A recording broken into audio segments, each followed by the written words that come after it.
Vieme o tom, že študenti sú veľmi leniví, takže sme si povedali, že to môžeme využiť proti ním a čerpať z toho, že sú leniví a využiť to v náš prospech a zarobiť si tým.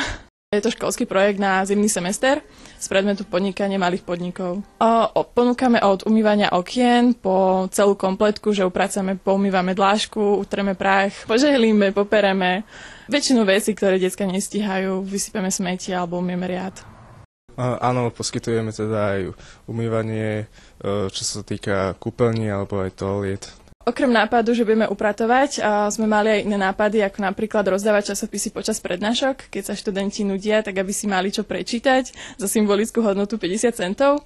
Ďalej sme mali v pláne malovať izby, čo síce by bolo také náročné, ale tak ako nápad to bol dobrý. Ďalej sme mali nápad, že budeme predávať moriaky, pretože spolužiak povedal, že má farmu na moriaky. A rozmýšľali sme taktiež aj nad donáškovou službou, pretože vieme, že pred 2 rokmi tu fungovala taká donášková služba. Mladí študenti urobili, tak sme chceli pokračovať v ich idei.